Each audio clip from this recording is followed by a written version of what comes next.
E mais um dia que a gente vai analisar outro fundo imobiliário e dessa vez a gente vai rever o Iridium.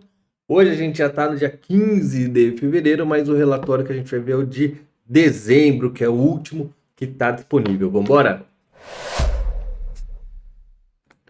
Então fala meu amigo, minha amiga, seja muito bem-vindo a mais um vídeo do canal, que hoje, essa semana, estamos postando vídeo todos os dias.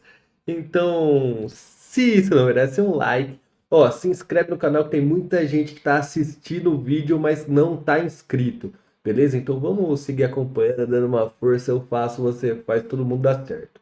Mas tirando isso, vamos embora pro relatório do Iridium, já estou com ele aberto aqui. Eu vou começar com um comentário mensal do gestor, né? Que é um passo importante que muita gente negligencia, mas que é o que diz muito sobre os próximos passos do fundo, né? Então ele vai falar que o rendimento distribuído foi de 0,7, né? Que o fundo encerrou 2023 com um total de rendimentos distribuídos de 9,97, dando aí 13,43% de rentabilidade no ano. Não tá dando para ler, né? Deixa eu dar um zoom. Tá bom? Pulando aqui para baixo, ó, a equipe da gestão tá otimista quanto a 2024, tá? Com uma carteira mais concentrada em ativos indexados ao IPCA, tá? Para vocês entenderem um pouco melhor isso, tem que entender um pouquinho sobre o que é marcação a mercado. Só vou explicar para vocês rapidinho aqui, de um jeito fácil que dá para entender, tá? Então, ó, você quando compra um CRI, um CRA ou qualquer renda fixa que seja atrelada ao IPCA, o que você está comprando? Lembrando que renda fixa é um empréstimo, né? É um empréstimo que você tem basicamente acordado aí com a pessoa que você está emprestando o valor que você vai receber no futuro, tá bom? Então o valor no futuro vai ser igual o valor atual, o valor no presente, vezes um retorno, né? Pode ser IPCA mais tantos por cento, né? E aí é um valor fixo, né? É fixo que nesse caso vai variar junto com o IPCA, mas vamos supor que o IPCA mais o retorno que está combinado está dando 6% aí, tá? É só um exemplo. Agora o fundo está fechando retornos maiores que esse ainda, né? 1,06% significa que o valor futuro vai ser 6% maior do que o valor que eu estou fechando agora. É só um exemplo, tá? Para a gente conseguir entender. Como é uma renda fixa e a gente combinou esse valor, o valor do futuro, isso aqui é fixo, tá? Isso aqui não muda, tá? O que muda então? O que vai mudar é essa taxa que ela está mudando diariamente. Se essa taxa ela está diminuindo, ou seja, geralmente essa taxa vai estar relacionada com o valor da taxa Selic, vai estar relacionada com valores de IPCA, o valor de juros, tudo mais, tá? Se essa taxa está diminuindo e a gente está em ciclo de queda de juros, que é o que está acontecendo, o valor atual, que é o valor que a gente tem hoje da cota que a gente comprou, ele sobe para para manter esse valor que a gente deixou combinado fixo, tá? Então isso de uma forma muito leiga aí, para tentar que vocês entendam, é marcação a mercado. Então ele vem aqui e fala assim, ó, tem uma carteira mais concentrada em ativos indexados a IPCA. Isso significa que como a taxa de juros tende a começar a cair, esse valor atual deles tendem a subir. Então eles tendem a ter uma valorização aí dos CRIs e ter um retorno consequentemente maior, tá bom? Então é isso que ele está dizendo aqui, tá? Com isso diminui beleza. Eles diminuíram o ritmo de venda dos ativos aí porque eles estão acreditando aí numa melhor performance esse ano, tá? E agora eles estão buscando um realinhamento da carteira, tá? E aqui tem uma coisa que eu achei legal, tá? Em dezembro foi retirada uma parcela do resultado distribuível, uma decisão alinhada com a política comunicada da visão estratégica. Embora possa haver um impacto no rendimento no curto prazo, ou seja, pode diminuir os proventos agora no começo, a gestão acredita que esta medida vai beneficiar a saúde financeira e o desempenho do fundo no médio prazo. Então eles estão segurando aí um pouco da distribuição, para quê? Para poder distribuir mais e para ter um recurso guardado caso tenha alguma intercorrência, alguma inadimplência e tudo mais, né? Então aqui ele é um sistema mais de proteção, de prevenção e de oportunidade que o fundo está tentando administrar. Beleza? Aqui eles vão colocar os rendimentos, vão colocar o desempenho no mercado secundário, tá? Isso daqui eu vou pular, que isso aqui importa um pouco menos na nossa análise agora, tá? O que é importante de ver? Não dá nem para vocês verem aqui, mas ó, o fundo ele tem mais de 200 CRIs, né? Então, como a gente sempre vê, a gente viu no vídeo também dos Fiagros, a porcentagem do patrimônio que cada um desses desses CRIs representa, né? O primeiro aqui é o caixa do fundo, então tá escrito aqui, ó, fundo soberano, tesouro, caixa, representa 5%. Então a gente vê que o fundo tem 5% de caixa. E aí o maior dos CRIs, o CRIs do ativo aqui Evolua, do emissor Evolua, um CRI no valor de 86 milhões, representando aí 2,69% do portfólio. Então é um valor muito pequeno. Se der BO nesse CRI, se der algum problema, eles vão tentar resolver. Se não conseguir resolver, cara, é 2,5% do portfólio dele que está comprometido. Então, fundo de papel, Fiagro, qualquer tipo de fundo que seja relacionado a CRI, CRA, LCI, LCA, a gente tem que ver a pulverização, igual eu sempre falo com vocês, tá? E aqui a gente vê que o fundo tem mais de 200 CRIs, então é um fundo que está pulverizado, beleza? Diversos setores, diversos emissores, tudo mais, tá? Mais abaixo ele vai dar uma visão um pouquinho melhor nesse sentido, tá? E aí a gente vai ver que o fundo, ele coloca um gráfico mais à frente, mas ele deixa 70% mais ou menos aí em CRIs e deixa uma parte em fundos imobiliários, tá? Qual o objetivo dessa parcela de fundos imobiliários? Então, FOFs, né? Funds of Funds. Essa parte do fundo é como se fosse um FOF, né? Então, o gestor, ele vai tentar ganhar dinheiro fazendo trades, tá? E aqui, assim, essa não é uma visão que eu gosto muito, tá? Então eu gosto mais do investimento pensando em se tornar sócio de empresas, sócio de gestores que querem negociar imóveis e não ficar fazendo trades e especulando no mercado, tá? Então essa parte, o fundo da parte de CRI, acho muito saudável. Essa alta exposição em fundos imobiliários eu não gosto tanto, tá? E justamente essa é a parte que vem mais sofrendo em relação a esse fundo. Por quê?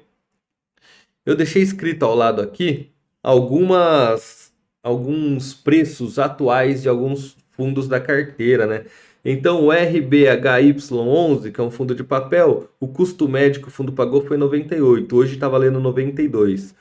O DEVA 11, que é um fundo high yield, na verdade, esse termo high yield é muito ruim, porque eu prefiro high risk. Todo fundo high yield que vai te pagar 18% ao ano, esse tipo de coisa, cara, o risco atrelado não tem como, ele vai ser maior do que um outro fundo que tem retornos menores, porque ele está fechando papéis de mais risco para dar um maior retorno, né? Então aqui foi pago R$ 101 por cota. Hoje, cada cota do DEVA vale R$ 41. Isso porque ainda é a segunda maior posição do fundo. Pensando que ele pagou mais que o dobro disso, ele tinha mais de 120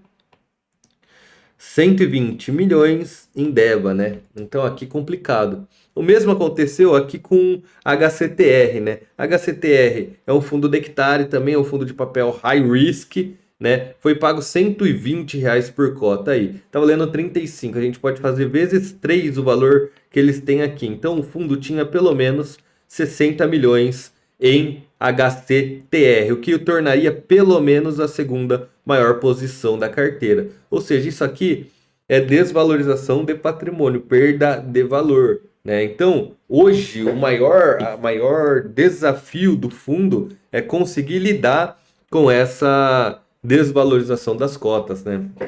Então, vamos ver se o fundo vai continuar, vai manter, vai fazer algumas vendas esporádicas. Nos últimos meses, o fundo vem fazendo algumas vendas, readaptando essa carteira de fundos imobiliários, tentando melhorar a qualidade da carteira, né? Porém, ele teve uma aplicação ruim que levou a essa perda importante de valor, né? Então a gente tem que continuar acompanhando o fundo para ver qual vai ser a estratégia dele nesse sentido, beleza? Então, descendo um pouco mais, a gente vai aqui para, igual eu falei para vocês, a distribuição da carteira, tá? A distribuição da carteira aqui a gente vê que tem 72% de CRIs, tem 5% aqui de caixa e tem uma porcentagem de 20% aí que eles trabalham com fundos imobiliários. Por indexador, igual a gente viu, tem 61% associado ao IPCA, um fundo mais associado ao IPCA aí, tá? E aí eles colocam uma distribuição por setor, né? Mas a gente vê que é bem diversificada a carteira de CRIs dele, tá ótimo nesse sentido, né? Aqui 61% indexado a IPCA, 10,5% a CDI+, né? CDI mais algum valor, né? 1,5% ao IGPM, né? Beleza, agora perspectivas, ele coloca aqui, né? O relatório de dezembro de 2023, ele coloca perspectivas, tá? Então, em 2023 foi um ano negativo para a construção civil, né? Pela queda de concessão, tá dando para ler aqui? Pela queda de concessões de créditos imobiliários para a pessoa física, né? Ah, então, assim, teve um ano ruim, e aí, mas mesmo assim, a economia brasileira cresceu surpreendentemente 3%, principalmente por conta de exportação, consumo das famílias, agricultura e serviços. Agora eles esperam para 2024 um crescimento mais moderado, né? E que a queda da taxa Selic favoreça o mercado imobiliário, principalmente eles estão olhando aqui para os títulos atrelados ao IPCA deles, né? Os CRIs atrelados ao IPCA. Tá bom? Movimentação do mês, eles estão reciclando o portfólio, né, mantendo 5% em caixa aí para oportunidades. Aqui eles foram as principais operações feitas ao longo do mês, né, foram adquiridos alguns CRIs, né, 5 CRIs foram comprados e um CRI vendido aí, né. A taxa de venda foi CDI mais 5,26%, uma taxa bem alta, né? CDI hoje em dia rendendo 9,25 mais 5,25, 14,5%, né, de taxa de retorno desse CRI, uma taxa bem alta aí. Beleza? Vamos descer, eventos adicionais que ocorreram, aqui teve a troca do diretor de investimentos do IRDM, né, da Iridium. E aqui eles colocam acompanhando as operações, né? Então aqui essa é uma tabela que é importante para a gente ver, tá? Por quê? Porque a gente sabe que CRI, né? CRI tem alto risco, por isso que a gente sempre fala de pulverização, tá? Então, mas olha aqui que interessante, né? Um CRI que está dando problema, né? CRI que está em carência, representando 1,62% do portfólio, né? Então teve atraso, estouro dos custos da obra. Você vê que um CRI não é só um papel, né? Tem uma obra por trás, né? A obra tem custos, a obra tem tempo. Então o negócio dá problema. Então tem que representar pouco do seu portfólio. Você vê que eles estão reorganizando aqui os valores, reorganizando forma de pagamento e tudo mais. Então, 1,62% está mais comprometido e eles vão tentando adequar esse valor, né? Isso 1,62 ainda é alto, né? Eles têm aqui, ó, 0,38, 0,23, 0,3, 0,18. Todos aqui são Gramado Parks, né? Então, somado, todos dão 0,7. E aí tem 0,5. Aqui o JKVNC 1, 2 e 3, ele está adimplente, né? Foi só uma alteração, uma reestruturação nos pagamentos, na forma de pagamento. Tá? Então, ficar atento. Imagina se, por exemplo, esse CRI que está inadimplente fosse responsável por 10% da receita do fundo, do resultado do fundo de distribuição. Meu amigo, ia cair muito mais. Os cotistas, os acionistas ficariam, cara, pasmos, porque a distribuição de resultado ia estar pior e a cota, consequentemente, ia cair. Todo mundo ia entrar naquele efeito manada de venda de cota e ia cair mais ainda. Então, uma coisa vai levando a outra. Então, o risco, sempre que a gente fala de investimento em fundo imobiliário, em ações, em estoques, em REITs, em ETF, na sua carteira de investimentos, o foco tem que ser gerenciamento de risco e não foco em retorno. Se você está focando em retorno, às vezes você não tem nem ideia do risco que você está correndo, tá? Então, por isso, sempre que for gerenciar uma carteira, foco no risco, tá, gente? Então, voltando aqui, tá? Então, aqui é demonstração de resultado, né? A gente vê que a parte de CRIs, agora em dezembro, igual sempre, né? O maior responsável pelo resultado do fundo. E a gente vê que a parte de FII tem 5 milhões. E vê que eles também fizeram algumas vendas aqui, né? Com prejuízo. Sempre que for colocado aqui entre parênteses, é um valor negativo, tá? Então, tiveram essa perda aí. Venderam no preju. E eu acho que é o que eles devem continuar fazendo aí com esses fundos que não tem tanta qualidade. Na verdade, não é qualidade, né? É um fundo que exige um risco maior, que eles estão no prejuízo, talvez vão vendendo aos poucos aí. Beleza? Aqui eles colocam quais são os outros fundos da Iridium para você conhecer se você ainda não conhece. Então, gente, aqui foi mais um vídeo de análise de um fundo de CRI, tá?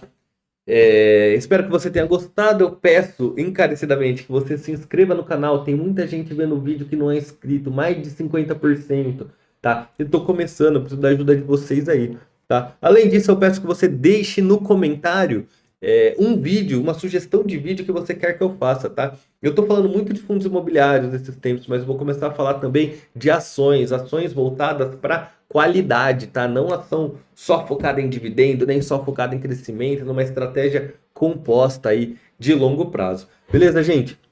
Bons investimentos, forte abraço, fique com Deus, tchau, tchau.